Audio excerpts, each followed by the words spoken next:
In today's video, we'll go over what supplies you'll need for hand sewing and how to get started.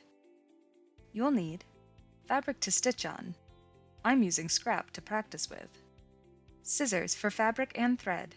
Any pair of sharp scissors will do. Hand sewing needles. Thread. You'll usually want it to match your fabric. I'm using black for visibility. Pins to help hold your fabric in place as you go. And, especially if you're new to this, you may find a needle threader to be helpful. First things first, you'll need to grab a needle. Next, we need to thread our needle. Let's get a closer look for this part. The end of my thread is frayed. I'll want to cut that bit off to give me a clean start. It will make threading the needle easier. You can thread your needle with or without a needle threader. I'm starting without. It can take a few tries to get everything lined up.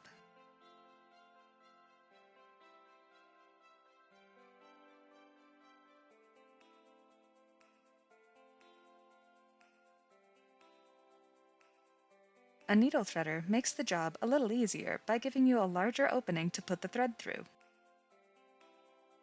Start by gently pushing the wire through the eye of the needle.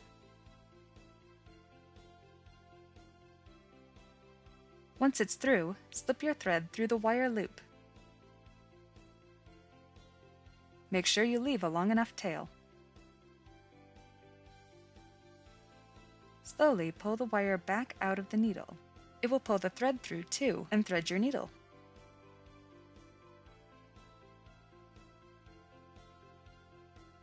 Pull the thread to the length you want, cutting it from the spool of thread.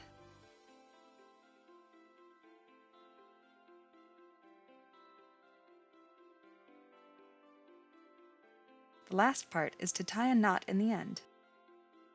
Take two ends of your thread and knot them together.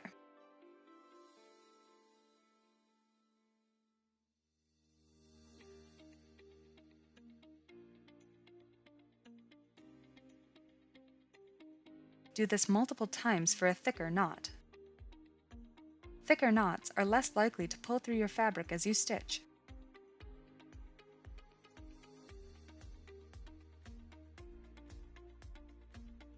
The last thing we need to understand before we start stitching is seam allowance.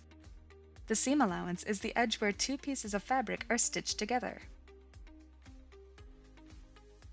Line up your fabric edges and pin them in place. Common seam allowances are between 1/4 of an inch to 5/8 of an inch wide.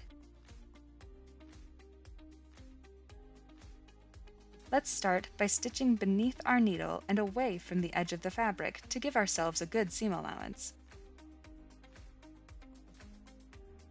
We have a knot at the end of our thread, but stitching in the same place twice will make the hold even stronger.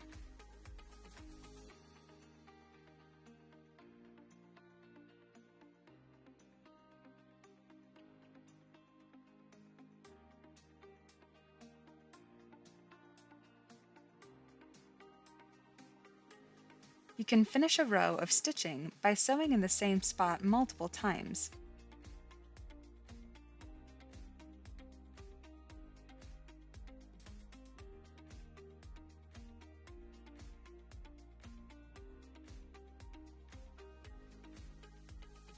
It's secure as it is, but you can also send your needle under the stitches and make knots for added strength.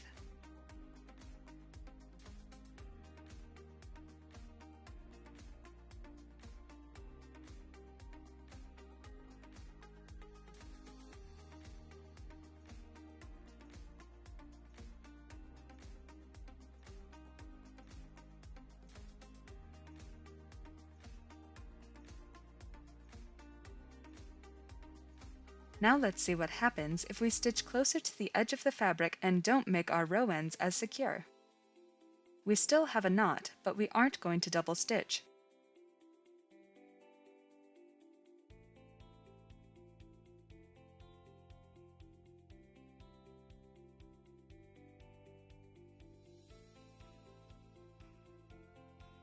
And what if we don't secure the end of the row at all? Remember to remove pins when you're done with them. Now, let's see how these small seams compare to each other. Our first, with secure stitching and a larger seam allowance, holds up well. The stitches are hard to notice and it stands up to tugging.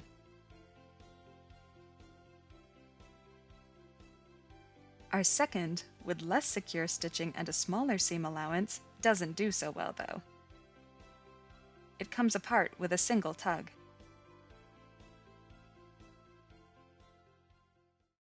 Thanks for watching. Tune in Friday for the starting basics of machine sewing. And tune in next week to learn our first stitch.